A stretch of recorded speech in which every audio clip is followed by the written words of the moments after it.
Masyarakat adat suku Moy dan Awiyu Papua menggelar aksi damai di depan Mahkamah Agung pada Senin 27 Mei 2024. Mereka menggelar doa dan ritual adat di depan kantor MA, sembari mengenakan busana khas suku masing-masing. Suku Moy dan Awiyu mengadu perihal adanya korporasi yang diduga mengambil hutan tempat tinggal mereka di Kabupaten Bovendigeuel, Provinsi Papua Selatan. MA didesak agar memberi keputusan hukum dan membatalkan izin perusahaan sawit yang mengambil tanah adat. Adapun perjuangan masyarakat adat Papua ini telah dilakukan sejak tahun 2023. Setelah bolak-balik ke pengadilan, gugatan keduanya saat ini sampai tahap kasasi di MA. Perwakilan dari suku Awiyu Hendrikus Frankiworo menggugat pemerintah Provinsi Papua karena mengeluarkan izin kelayakan lingkungan hidup untuk PT Indo-Asiana Lestari dengan konsesi lingkungan seluas 36.094 hektar atau lebih dari setengah luas DKI Jakarta. Izin tersebut berada di hutan adat Marga Woro-Woro, bagian dari suku Awiyu. Namun gugatan Hendrikus kandas di pengadilan tingkat pertama dan kedua. Oleh karena itu, ia mengajukan permohonan kasasi kepada MA terkait perkara tersebut. Melalui aksi damai ini, ia berharap MA dapat mengabulkan kasasi tersebut sehingga hutan yang diwariskan turun-temurun tetap terjaga. Pasalnya, kehadiran hutan dan tanah adat telah dijadikan sebagai pusat penghidupan bagi mayoritas masyarakat adat di Papua. Mereka berburu, berkebun, membangun rumah, mengolah pangan hingga menghasilkan obat-obatan di sana. Tak hanya bagi masyarakat adat Papua, alih fungsi hutan menjadi perkebunan sawit akan menghilangkan daya dukung lingkungan alam. Selain kasus perkara PT IAL, sejumlah masyarakat adat Awiyu juga mengajukan kasasi atas gugatan PT Kartika Cipta Pratama dan PT Megakarya Jaya Raya, dua perusahaan sawit yang juga sudah dan akan berekspansi di Bovendigeuel. PT KCP dan PT MJR yang sebelumnya kalah di PT UN Jakarta mengajukan banding dan dimenangkan oleh Hakim Pengadilan Tinggi TUN Jakarta. Sementara perwakilan perempuan adat Awiyu, Rikardama, mengatakan pihaknya cukup lama tersiksa dengan adanya rencana sawit di wilayah adatnya. Israel mengalami kerugian besar seusai Hizbullah melancarkan serangan membabi buta ke pemukiman Zionis. Terbukti seluruh pemukiman Kiryat Shmona habis terbakar akibat serangan Hizbullah. Sementara itu, Gaza mulai bangkit lantaran Israel sibuk menangkal serangan militan Libanon. Dikutip dari tribunnews.com, hal itu disampaikan oleh jurnalis independen Inggris Richard. Ia mengatakan Hizbullah sedang melakukan pembalasan yang kejam terhadap Israel atas kekejaman terhadap anak-anak Gaza. Terbukti pasukan pertahanan Israel atau IDF melaporkan puluhan orang tewas, termasuk tentara Zionis akibat serangan Hizbullah. Bahkan, beredar foto-foto yang menunjukkan Kiryat Shmona diselimuti kobaran api. Layanan pemadam kebakaran dan penyelamatan Israel mengakui kesulitan mengatasi api tersebut. Bahkan, lebih dari 30 petugas pemadam kebakaran dikerahkan setiap harinya untuk menutup beberapa jalan utama di wilayah Galilea. Petugas mengatakan kebakaran telah menyebar ke seluruh kota di Israel Utara. Jurnalis Inggris menyebut drone dan rudal Hizbullah sebagai pembalasan terhadap Israel yang menjatuhkan fosfor putih di Libanon dan membakar hidup-hidup warga Gaza. Sekretaris Jenderal Partai Demokrasi Indonesia Perjuangan atau PDIP Hasto Kristianto sedang menjadi sorotan terkait persoalan hukum. Hasto dihadapkan dalam dua kasus berbeda yang ditangani oleh lembaga penegak hukum yang berbeda. Pertama adalah dugaan penghasutan.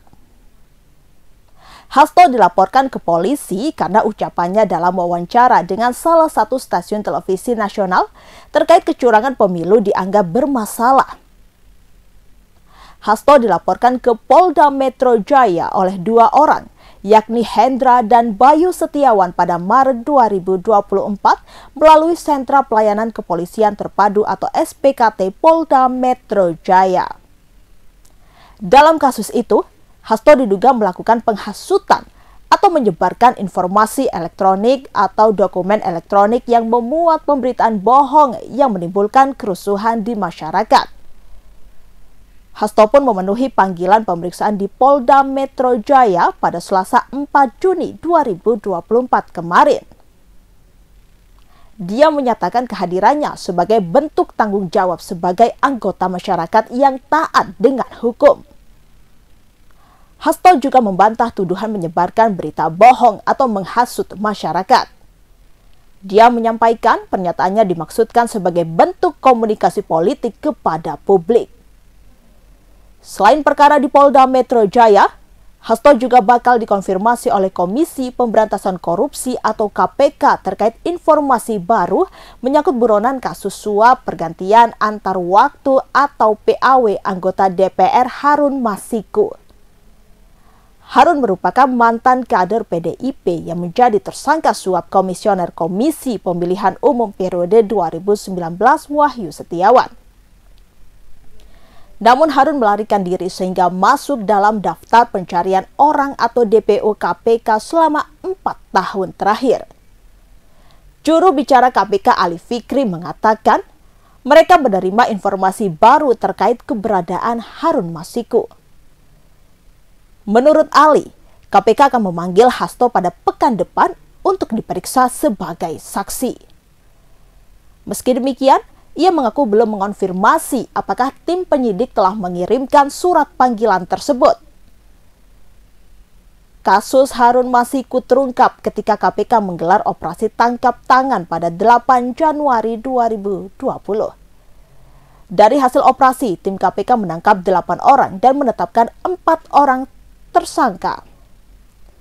Keempat tersangka adalah Komisioner KPU Wahyu Setiawan, ex-anggota Bawaslu Agustini Tio Fridelina, kader PDIP Saiful Bahri, dan Harun Masiku. Sebanyak 3 dari 4 tersangka itu sudah divonis penjara. Akan tetapi saat itu Harun lolos dari penangkapan.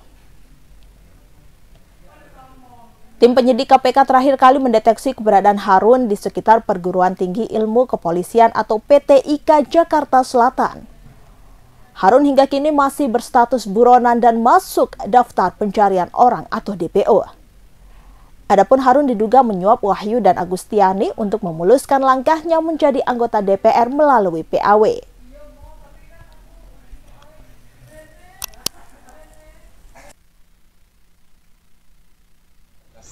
Kebebasan berserikat, berkumpul, dan menyampaikan pendapat.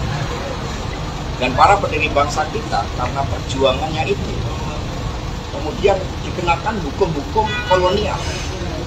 Sehingga seperti Bung Karno, Bung Hatta harus dipenjara, harus dibuang demi cita-cita itu. Karena itulah ketika menjalankan tugas memberikan keterangan, bagi saya sebagai kader partai ini adalah suatu ritual kehidupan politik seorang kader yang harus berani menegakkan hukum, berani menyuarakan kebenaran. Dan legasi yang dibangun oleh Bung Karno, oleh Bu Megawati Soekarno Putri adalah legasi agar rakyat bisa bersuara, bisa menyampaikan pendapatnya. Dan partai politik punya tugas untuk menyerap aspirasi dan menyuarakan pendapatnya itu.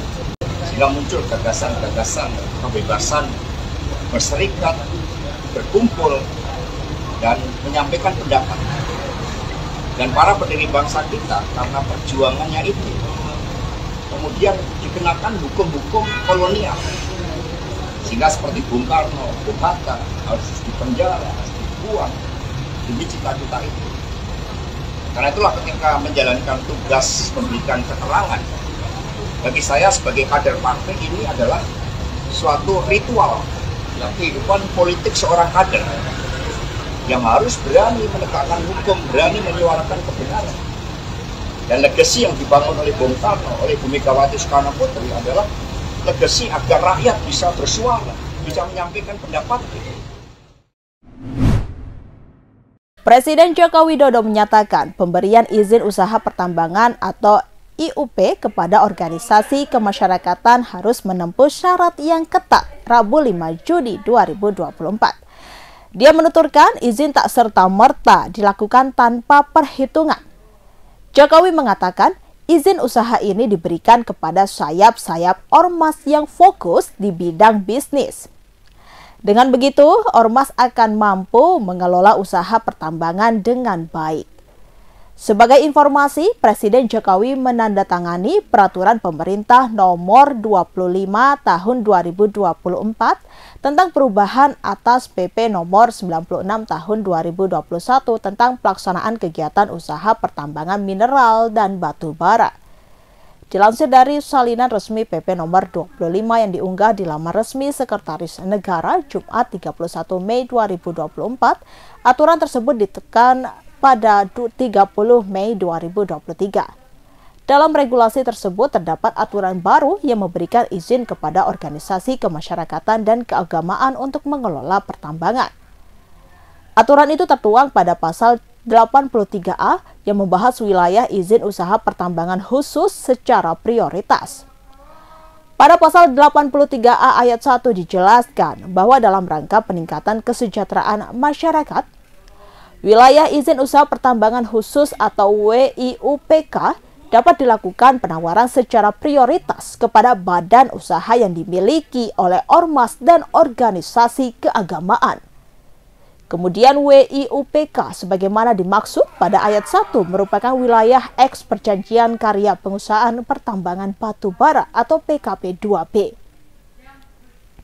Adapun WIUPK dan atau kepemilikan saham organisasi kemasyarakatan keagamaan pada badan usaha tidak dapat dipindah tangankan atau dialihkan tanpa persetujuan menteri. Disebutkan bahwa kepemilikan saham ormas maupun organisasi keagamaan dalam badan usaha harus mayoritas dan menjadi pengendali.